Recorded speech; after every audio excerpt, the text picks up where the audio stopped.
isolated other people because of the skin, the color of the skin they have. Na sisemi eti ni watu wote, lakini kuna maanisha kuna watu ambao wanaweza wakafanya hivyo sababu ya rangi ya mtu wakajiweka kiupekee. That's why here in Canada, where we have what we call multicultural, we are living in a multicultural society. Na ndio maana hapa Canada ambao nchi ambayo tunaishi, ambayo nchi inakuwa ya lugha nyingi ya watu tofauti. It means we have black, we have white people.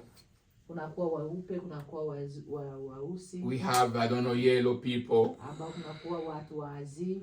They came with one concept they call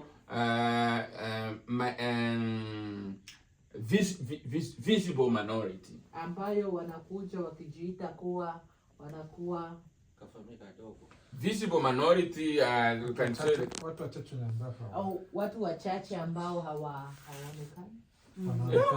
Yeah.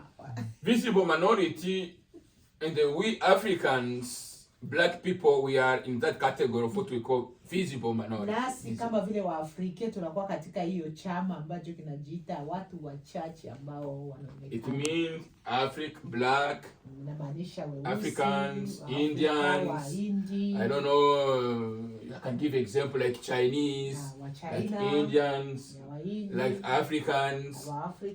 Those people, they are in that category of calling that they are in the visible minority. Na hao watu wanakuwa katika hiyo hali ya hiyo kundi kidogo ambayo inaonekana. It means now the government came with that concept because the government knew that those people most of the time they are isolated because of the place they are coming from, or because they can be recognized easily that they are black, that they are Indian, that they are Chinese, things like that. Na ndio maana gouvernement imeweka hiyo jina hivyo sababu inajua kuwa wale watu wanaweza kuwa kipekee zaidi. And now, in order to know that category of people, kwa kutaka kujua hiyo watu, hali ya hiyo watu, it normally helps them to get a certain, let me say, accommodation in the society, because every time they are going really to face a certain challenge. Na inamaanisha watu kama hao inakuwa ni kuwapatia nafasi katika community ili kweli inamaanisha wanaweza wakapata hiyo hali kaweza kawafikia. Sometimes some people they say no, we should not do that because when we do that we are doing discrimination, people that are the same thing like that, but the reality is that those people will continue to face that challenge. Now it needs to be a certain accommodation so that they cannot be discriminated in the society, which is a democratic society. Na kuna watu ambao wanasema hapana, ukifanya hivyo inakuwa ni kama unawaweka watu racism ingie, ubaguzi uingie, lakini hiyo inaonekana itakuwa tu itapita tu hivyo kwa sababu unaonekana kiwazi.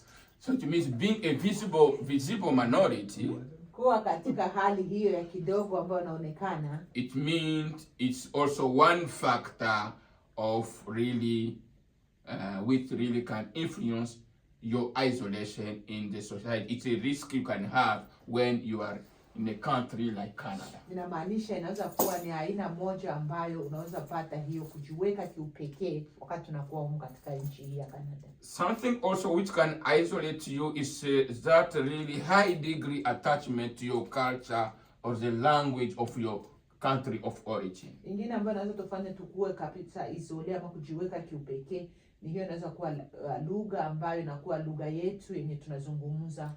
It means sometimes whenever you come with your language. Wakati unakuja na lugha yako. Here in Canada, the official languages we know it's French and English. Na hapa Canada tunajua lugha ambayo inakuwa ikizungumzwa ni Kiingereza na Kifaransa. And now when you arrive here, you want to seek maybe on speaking only Swahili, on speaking only Kirundi, on speaking Kinyarwanda. Hapa unaweza kupendelea unakuwa watu wazungumze hiyo lugha yako kama vile Kirundi, Kinyarwanda, Kiswahili. It's not really bad to keep those cultures, to keep our languages of the country of origin. Sio vibaya sana kwa kwenda kuchunga hiyo lugha ambayo ni lugha yetu tumetoka nayo huko nyumbani. It's not bad. Sio vibaya. But at the same time, lakini vile vile, if we want our integration in the country where we tunahitaji kabisa kukua kindani katika nchi ambayo tumefikia hapo. If we want to be exposed to other people coming from other countries, kama tunahitaji kabisa kuwa nje na kujua wengine watu ambao wametoka nchi tofauti, we need also to try to do our best to learn the language of the country now where we are. Tunahitaji nasi tufanye nguvu ili tupate kujua lugha katika nchi hii ambayo tunakaa, so that we can have a certain balance. Ili tupate kujua kabisa, tupate kuwa tupate kuwa na utofauti. It means you value your culture as your language, your mother tongue. Unaheshimu lugha yako ambayo ni lugha ya nyumbani. And you value also the language of the place where you are, because if you don't have the skill in speaking the language of the place you are not going really maybe to integrate easily in that society. Na inapaswa kabisa tena kutamanisha lugha ambayo nchi hiyo ambayo umeingia, ili wakati unapoongea na watu uongee na watu vizuri katika nchi hiyo. So that can also be another factor which can isolate us whenever we stick on our culture strongly and we don't want to learn new things. Na hiyo inaweza kuwa ni nyingine kiini ya kufanya watu kuwa kiupekee wakati wanafika katika nchi. Risk factor also for new immigrant and refugee seniors is whenever by the time there is no enough, let me say, religious and cultural activities for those people coming, for those seniors coming, that also can also be a factor of really being isolated when there is not enough religious and cultural activities for those people coming. Na ingine kitu ambayo inafanya watu kujiweka kiupekee sana, kama wanaingia katika nchi na wanakuta hakuna ile culture yao ambao kama samoja kwenye watu wanakutanana, community watu wanakutanana, ama fasi mahali watu wapo, inayofanya kuwa hivi. Remember seniors that you are talking here about isolation. Na wazee ambao tunazungumzia hapa ni wazee ambao wanakuwa na kujiweka kiupekee. And we are saying that isolation is really that way of being alone for a long time. It can be in the house, it can be somewhere else. Na hapo tunazungumza kuwa hiyo kujiweka kiupekee ni kitu ambacho kinaweza kuwa unajiweka ndani ya nyumba kiupekee, nafasi yako ya wewe pekee, ama mahali fulani tu. It means you are not exposed to other people. Inamaanisha haujitoi kwa watu wengine nje. And now we are saying here, whenever we don't have enough religious or cultural activities, that can also affect isolation. Wakati kabisa hatuna nafasi ambayo tunasalia, ama hatuna nafasi kabisa ya community ama ya activity, inatufanya kabisa tuwe kiupekee zaidi. It means a church is an area which exposes you to other people so that you can go out of your isolation. Inamaanisha kanisa inakuwa ni nafasi ambayo unakutana na watu wengine ili upate kutoka katika hiyo hali. The church is an area which help even to go out of your stress you are having alone in the house. Na kanisa inakuwa ni nafasi ambayo unaenda ili upate kutoa ile mawazo ambayo unakuwa nayo ndani yako. So now it means that the church is not enough, but that the church also need to have a lot of activities in order to occupy people who are coming there. Na inamaanisha kanisa haiko tu njoo hapo. Inamaanisha kanisa inahitaji kuwa nafasi nyingi na vitu vya kufanya zaidi ili ipate kusaidia watu kama hao. That's where now the government can enter there in order to help all those organizations which can care for the problem of their people in the society. Na hapo ndipo sasa government inaweza ikasaidia ili makanisa ziangalie jinsi ya kusaidia watu kama hao.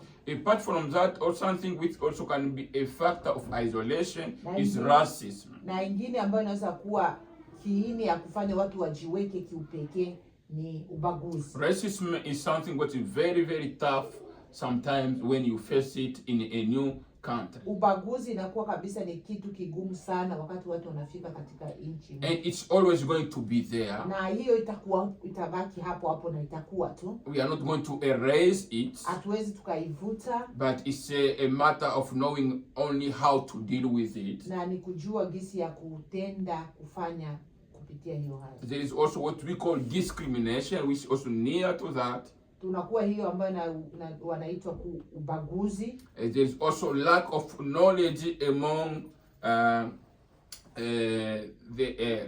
lack of knowledge in the place where you are also. Na kunakuwa ingine kukosa ujuzi mahali ambapo unakuwa. It means whenever you arrive in this country, as Mama Esa was saying, it's very, very important to approach other people so that they can help you to know how really you can integrate in the new country. Inamaanisha wakati mtu unapofika ni vizuri zaidi ujitie kwa watu wengine ili upate kujua jinsi ambavyo utatembea katika nchi. Because you are new in the place. Sababu unakuwa mgeni katika nchi. And you need somebody else to give you a certain orientation. Na unahitaji mtu akupatie hiyo jinsi ya kutembea. So that you can go out of isolation. Ili upate kwenda nje na wewe. So it means whenever you don't have knowledge, wakati hauna hiyo ujuzi, it's very, very important. It's very, very difficult. Ni vigumu zaidi to be exposed to other people. Kujitoa kwa watu wengine. And to know how the other people they function in a certain area or in a certain environment. Watu wengine wanatumika katika njia tofauti.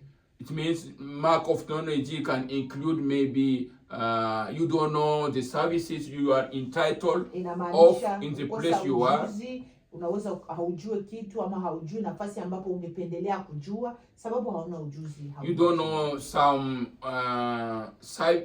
services providers in the area where you are. Haujue mahali ambapo kunapatikana msaada mahali ambapo uko. You don't know the support you can receive a senior in a place where you are. Na haujue unaweza kupokea msaada gani kama vile mzee mahali ulipo. You don't know even how you can get new friends where you are. Haujue jinsi unaweza kuwa na marafiki mahali hapo ulipo. All those things can impact you and really influence your isolation. Na hivyo vitu vyote vinaweza kuwa kabisa changanisha kichwani na unakuwa katika hali ya upekee pekee. So now quickly let's go to now we call now the consequences of social isolation. Na tutakwenda kuangalia hiyo consequences. Sani matokeo ya mtu ambaye anajiweka kiupekee zaidi. What is really the consequences of social isolation for refugees or new immigrant senior coming in this country? Matokeo gani ambayo wanakwenda kupata watu ambao wazee ama watu wa mpya ambao wanafika katika nchi hii wanajiweka kiupekee? So normally we can say that there is the issue of health. Kuna kuwa moja ambayo tunasema ya kuwa ni afya. The issue of health. Tatizo za afya. You know, when you are not healthy, wakati hauna afya nzuri, you don't feel really comfortable in your skin. Haujisikia vizuri ndani ya mwili. And when you are socially isolated, na kama unakuwa kabisa kiupekee, you have directly a health problem. Na unakuwa kabisa na magonjwa. And we are saying, and the research have really have shown, na tunasema kuwa wajuzi wameonesha kuwa research showed that seniors are at high rates of depression. Kuwa wazee wanakuwa katika hiyo riski kubwa sana. And they have other mental issues. Na wanakuwa na magonjwa kabisa ya kiafya. Because we know as a senior, when you are socially connected, na kama tunajua kama wazee tukishakuwa kabisa umoja connected, when you are socially connected to other people, kama tunakuwa kiwazi na wengine watu, that thing will influence also your good health. Na hiyo itakwenda kukufanya uwe na afya njema. It will help you to be engaged with other people. Itakufanya wao kujiunga na watu wengine. It will help you to feel that you are really valued where you are. Itakufanya kweli kuwa kabisa kweli unakuwa na uzito mahali ulipo. Because there is a certain contribution you can give where you live. Sababu kunakuwa hali ambayo na wewe utaweza kujitoa ama kaongeza nafasi ambapo unaishi. There is another point here we can call, which can be also the consequence of the social isolation. Na ingine ambayo inakuwa tatizo kwa wale watu ambao wanajiweka kipekee. There is what we call a social cost. Ambayo social cost. Social cost. Social cost is it's like a bill. What do you pay whenever you are not socially with other people? The social cost, yeah. Wakati wewe hauko kabisa kwa watu. There is a cost. Kunakuwa hiyo malipo. Yeah, it means when you are socially kama unakuwa kabisa social ama unakuwa kiwazi, isolated, kwa kujiweka kiupekee, there is a cost. Kunakuwa malipo. And when you are not also isolated, there is a cost. Na kama kweli hauko unajiweka wazi, kunakuwa na malipo. So I mean, social isolation can lead to a deterioration of your social skill because of the symptoms that it can bring to you. Kunakuwa ambavyo vinakuja nawe wakati unakuwa kabisa kwa watu.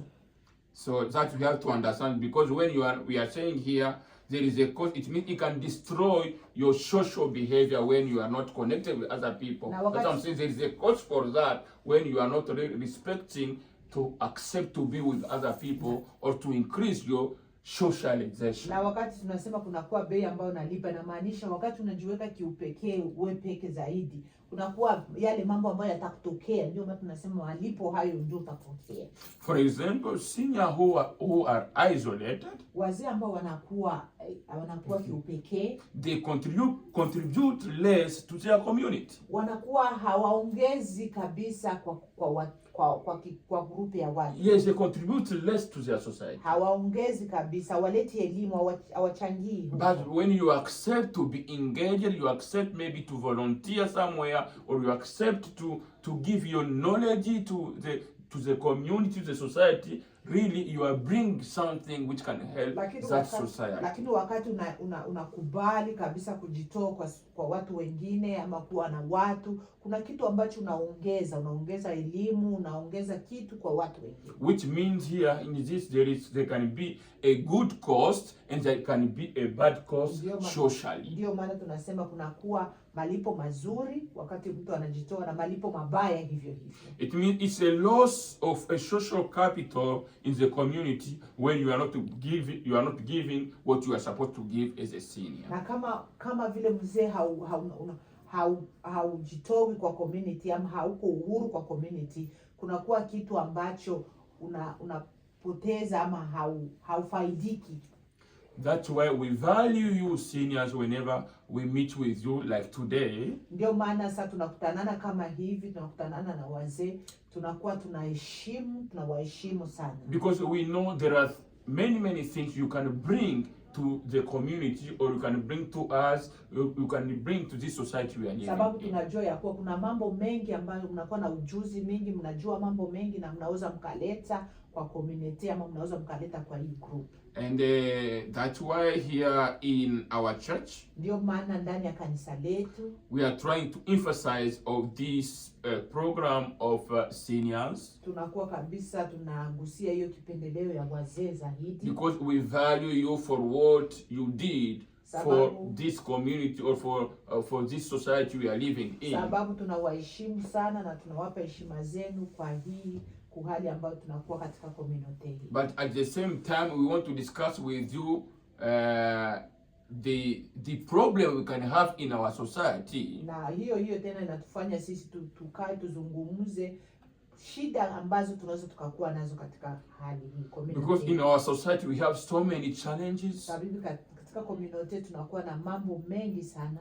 Challenges for youth. Tunakuwa na challenge. Changamoto nyingi kwa vijana. And challenges for seniors. Na kunakuwa changamoto nyingi kwa wazee hivyo. That's why today we decided in our second day, ndio maana leo tumeamua kuwa ni siku yetu ya pili, to be able to share with you concerning ili tupate kuzungumza, social isolation. ili tupate kuwa pamoja na tugawanye hii kuhusu wa kujiweka kiupekee. And we have seen that refugees and immigrant seniors are really highly at risk whenever they arrive in a new country. Kupitia wazee, kupitia watu ambao wanakuwa wageni katika nchi hii, wanakuwa kwa hali ya hatari kabisa. Today we are going to end by here. Kwa hivyo siku ya leo tunamalizia hapa. And I don't know, now I'll give you the floor. If you have any contribution now, you can give on this topic of social isolation. Maybe it's an experience you had when you arrived in this country, or you have something to share. You can share it because it's gonna be very beneficial to our gathering. Na kama kunakuwa mtu ambaye anakuwa na kitu ya kuongeza ama kusema, ni wakati mzuri wa kuzungumza, na inaweza kasaidia wengine na ikasaidia hata yeye.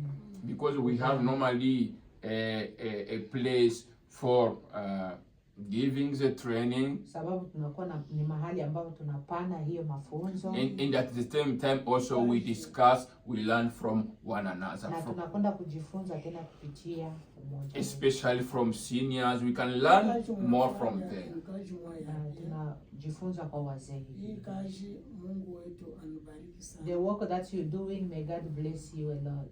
Mungu anubariki sana. May God bless you to put this idea, to say that we can have this time with you. As them, as the seniors, because they are not again strong. It's for young people, but for the seniors, as they are in the church, as I said, like when I die, I have my church. You can bury me. Yeah. Even though I have a family, his family is a flesh, and this is a family we are here for God. We are here for God. It's us.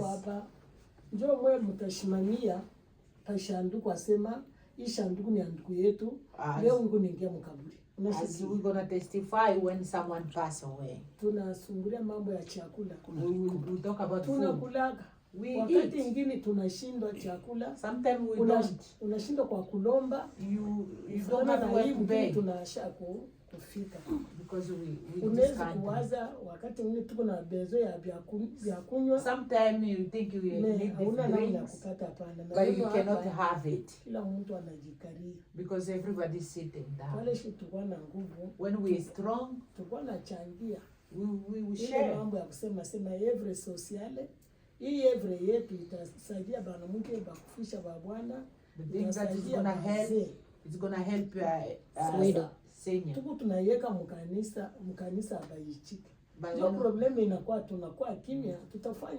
What can we do? We don't have. Because the church, it's a one. We accept that. Even I'm old. I'll call you father. Wewe unakuwa mchungaji wangu. Wewe unakuwa baba yangu. Pamoja na watoto bali kuna kumulango. Ndio mimi mzee, niko na wewe huko saa kweke difference huko baba yangu. Maneno hapa tunaamini Mungu. Because we believe God. Pastor. We close to the pastors. Nashiki atukuekemee benyewe atukujishimamia hapana, na tunapata nguvu ya Mungu kuba pastor. And we get the strength through the church. Pastor bana tupacha nguvu ya Mungu, they give us the strength. Mumateso they say ukwe paka na Mungu, you have na mufura ukwe paka na Mungu. You have to be with God. Joshi tunasema unatembea, when you walk na kutenga you nishikuka mtashimamisha mikulu yako juu kuonana na Mungu wako. Shiye tunasema mateso tutaiswa na mwe pamoja. We say we are together. Na mufura and we are in happiness. We are together. Jo kintu kile Mimi namwambia sema Mungu anubariki. Mungu. That's why I say God bless you a lot. Ninapika merci ya mingi sana. I say thank you. Kwa hiyo akili mnaweka chini. For this things you created. We're happy. Inatusaidia. It help us. Jua nini? Hapo mzee akili unaenda na kuisha. As we getting old, we are losing our mind. Mungu asema akili ya mzee itaendelea pana. No, we don't think like it's gonna go. Nabakia kiloko. It's going down. Bale banakuwa na akili ya mingi ni mwei. Those one they are strong. It's us. Tunaitika ile programu mnaweka the program you made. Itaendelesha kanisa. It's gonna help them. Sociale. It's gonna help social. Nashika vile ile mafami itafanyika. Mimi naomba Mungu. I pray Grandma, God. I have a question here. Grandma, there is a question. If you can be in the topic, what do you do to break your social isolation? If other people say, for example, like from I'm telling you now. Anasema hivi, unaweza ukafanya nini? What do you do? Unafanyaka nini? Unafanyaka nini kwa kuepuka kuikala mwenye upweke. Kwa kuepuka ile hali ya upweke.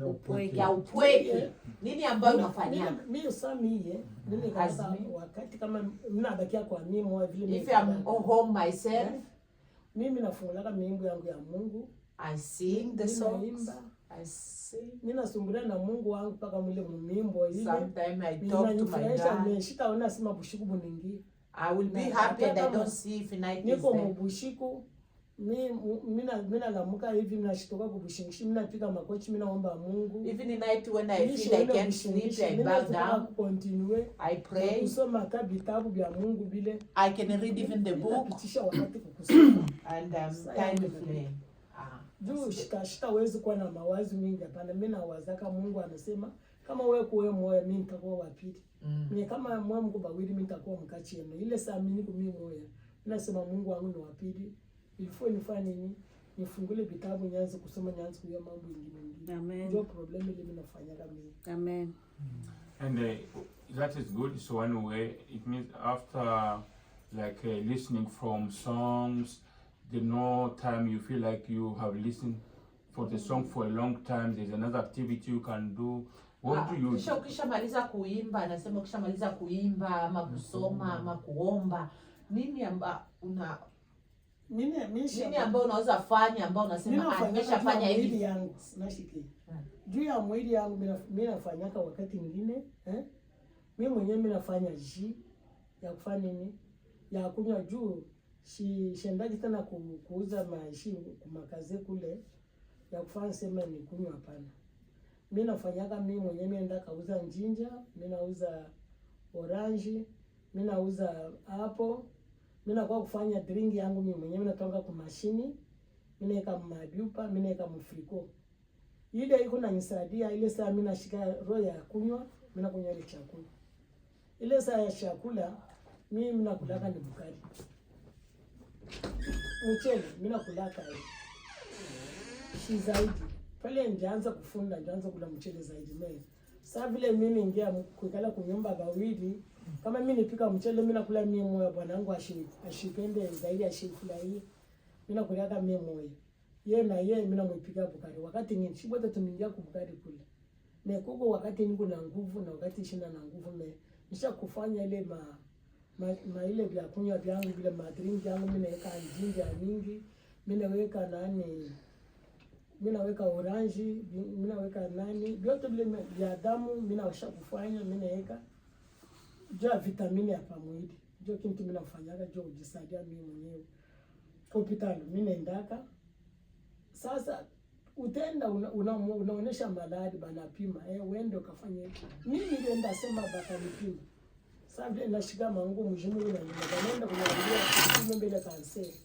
Kwenda kunipima kanser kukamuna majiba nguvu. Binanileta mimi naona binanichukiza na kwenda kwa hospitali. Kwenda kuweka majiba kuchuma yumake kwenda kutanga inanideranger ni sana. Ya jana mwenyewe nilipika. Yeah. Hadi kunifurahisha mimi hapa. Ile kanseri inafutaka nifanye. Kumafanyia abantu wanasema kana. Hapana tate. For sure. Normally sio ase famille. Ile ni vipimo. Ndio mahali ya humu ni Bulaya. Na hata kwetu ni batu ndio wanakuwa nayo mtu hata yua na unasikia mtu anagonda naenda. Funga bila. Kwetu aba nani? Aba kimi. Ile ni malaria banamuke. Mwanamke wote kishafikisha ile maaje unapaswa kupimiwa. Kwetu wapimi wake. Ndio kutana mtu kwa mgonjwa ili barakia kudekuvririsha pea fasi yote hakuna gisi ya kusaidia. Sasa hapa bakiona tu bakishaona kitu iko mule banaitoshaka. Kisha wakutana mtu tuko na watu mingi hapa hata kukazi tunatumika nabo. Barisha wakata iko na moya au balimkataka yote au utajua na iko anaishi. Jua nini baliona ile magonjwa mbele. Sasa kule kwetu ndio tofauti. Ba mama yetu hakuna mtu alipitaka mwa hiyo vipimo. Oh. All our translators here now translating. Unaona? Continue. Tate sio mbaya hili. Ni kuzuri yako. It's a good. Unaona ni kuzuri na si wote ndugu mtoto biloge una. Ndio tate, unapaswa. Sama wanakupimaka tu wajue. They test it so they can know. Yeah. That's what we are saying here. And that's what we there are things we can do individually. Kuna vitu ambavyo tunaweza tukavifanya. But because normally individually it's not enough. Sababu upekee haiko kabisa. That's why we are saying. Wait, grammar. That's why we are saying it's very, very important to be exposed to other people. Na ndio maana tunasema ni vizuri watu wakuwe nje kwa watu wengine. So that you can learn other things you don't know. Ili upate kujifunza mambo ambayo haujui. Because if you don't learn to other people, you are going to do so many mistakes. Tutafanya makosa sana. Especially in a new country. Zaidi katika nchi ya ugeni. That's why we need to increase our socialization so that we can understand how the country functions. Na ndio maana napasha tuko tunakutanana zaidi so tupate kujua nchi inaendelea namna gani. How to go to hospital. Kwenda kwa mganga inahitaji. How to get a doctor. Kukuwa na mganga ni je. How to tunaendaka kwa mganga kule na mama mtuko bana. Tunaingia kwa mama mtuko bana wanaweka yote. Tunajiona hii. Tena jana walipima pressure wakikopa daktari napanda. Kujua vipimo wenyewe alimwambia watampima. Boko kachuma kaiba atamuingiza kaingia mtumbu. Kama kataleta kuchafu gani ngo wapime. Tatiana anasema atamwambia hataki. Grandma said no, there are some things they wanted to put within herself. She said she doesn't want. She said that she doesn't know what would be the implication of putting something within herself. Let us speak one by one, please. Let us speak one by one. Mwambie tate aende. Hapana. Ile ndio someone ndio watu wanapanga. Karatasi ya kupima kansa. Sasa tulifika kwa kansa leta ingine vipimo sasa ya kumpima. Wewe aliandaka walipimaka wose yake wanakutana yuko modamu. Sasa wanapenda wafuatilie ile kitu. Ndio. Wamuingize ile chuma ndani mtumbu. Ni kuangalia. Hapo sasa shaogopa alipima pressure walikutana tena ongeza. Bila kuwaza.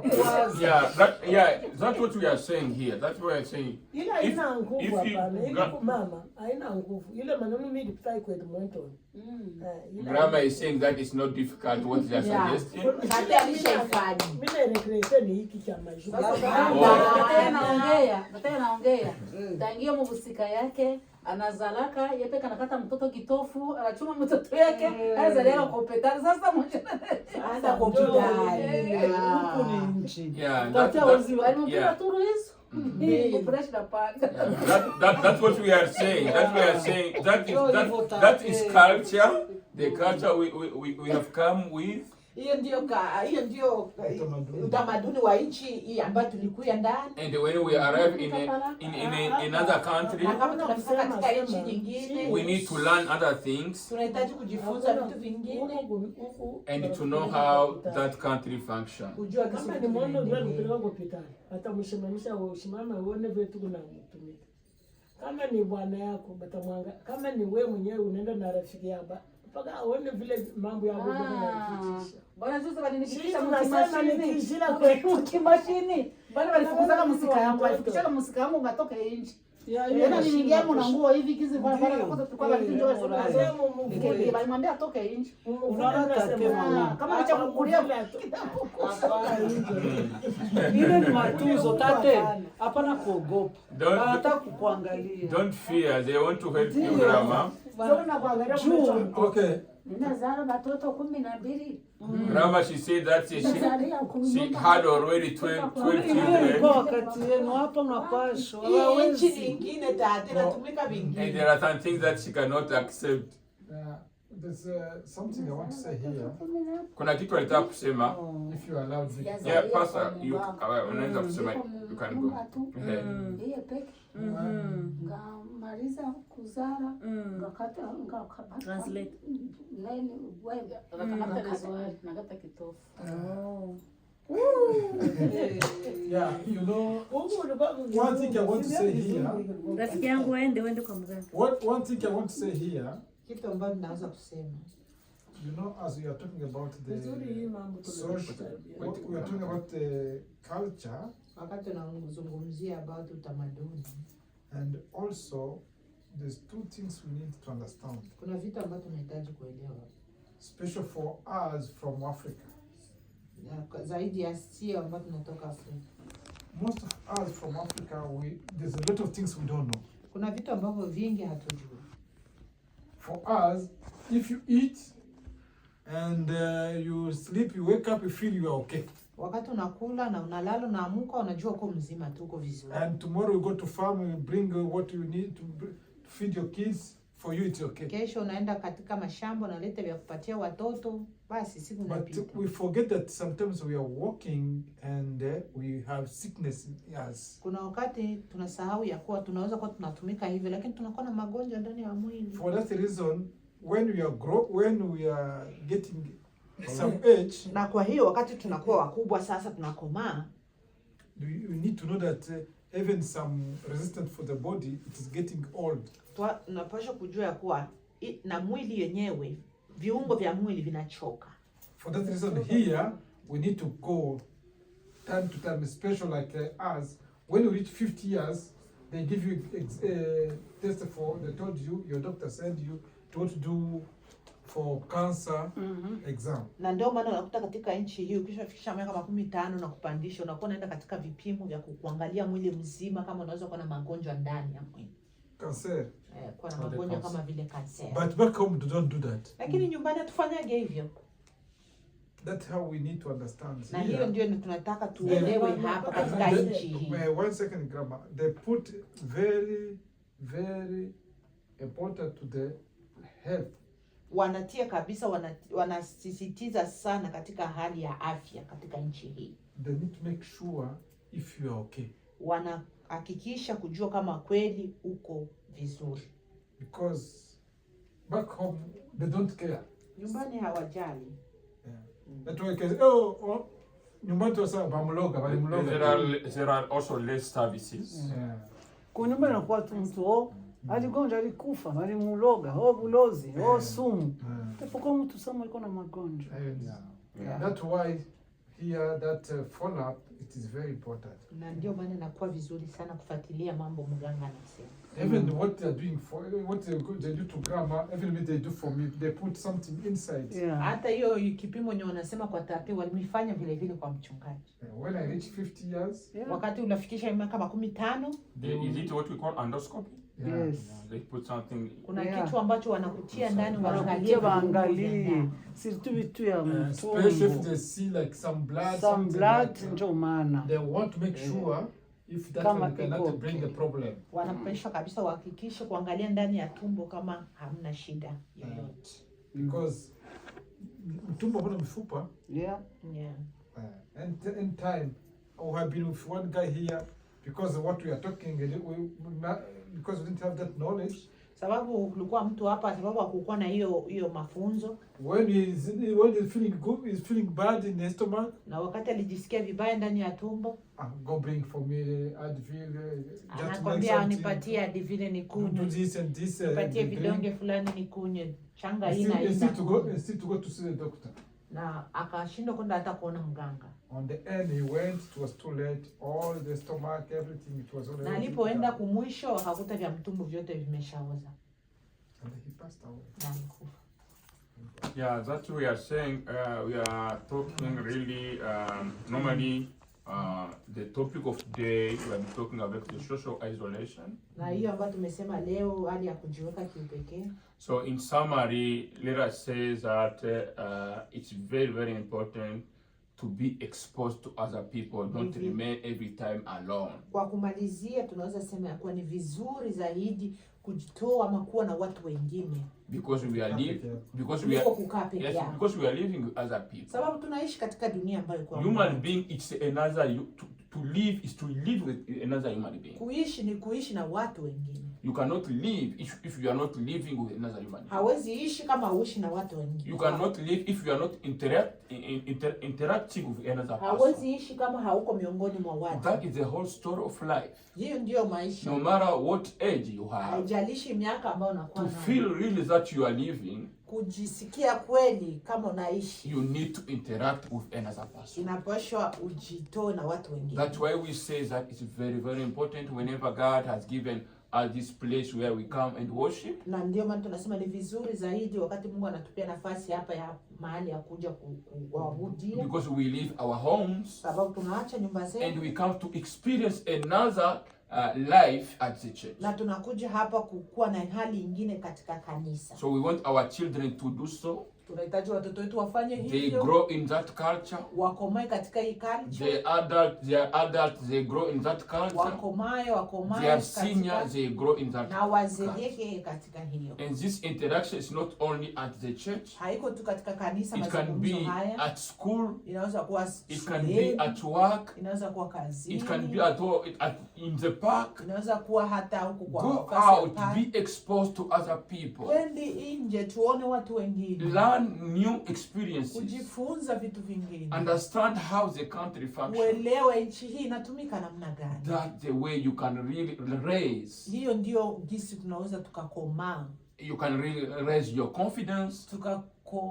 Tukakuza hiyo ujuzi wetu, elimu yetu. Emotionally.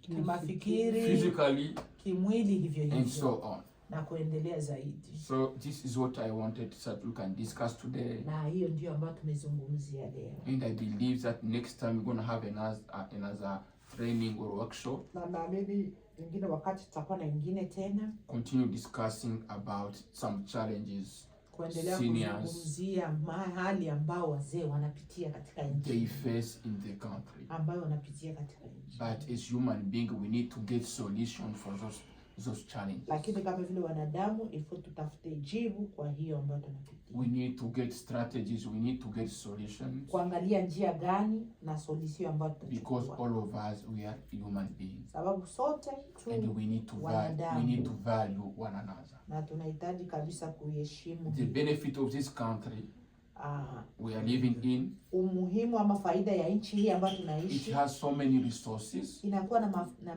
mambo mengi ya kujifunza ya kupatia. But you need to be connected with somebody who is going to tell you that there is this resource that can help. Lakini nahitaji wewe ukue kabisa karibu na mtu ambaye atakuonesha utapata kitu hiki ama utajifunza hiki na hiki. But if you are not really disconnected with other people, lakini kama wewe haujiweki na watu wengine, it's gonna be very, very, very difficult. Itakuwa vigumu zaidi. But for today, hiyo ndio ilikuwa mafunzo yetu kwa siku ya leo. We are ending by here. Tumemalizia hapo. I don't know if Pastor Mondo you have the last announcement. Sijui kama mchungaji anataka kusema tujua kesho. Nataka sema kwa ajili ya kesho. Mumutie mota atende hospitali. Ndio tate sio nilikuwa nasema tu kesho itakuwa ni siku ya kusifu na kuabudu na vitu fiki mapema. Yeah, kesho. Tomorrow we have a praise and worship. We need to be on time. Tujikaze tukue mapema hapa kanisani. We need to be on time here to church. Na tuendelee kuombea. And then we continue to pray. Na tunaiwa mafungo yetu tutaenda kusha saa 12 leo. We know we're gonna finish 6 hour fasting. Kwa sababu tuko na facility kama tumekala tunakulia fasi moja magharibi. Mama Esther kinga kacha We 20. don't know if we have a place we can sit one place and sit and eat. Lakini shida iko hapo. Yeah, but the thing is, Hatuna falsi Can we ambayo provide? Can we provide? Nikiki na Put wewe on ni the- yani saa yenye ambapo tunaweza kukutana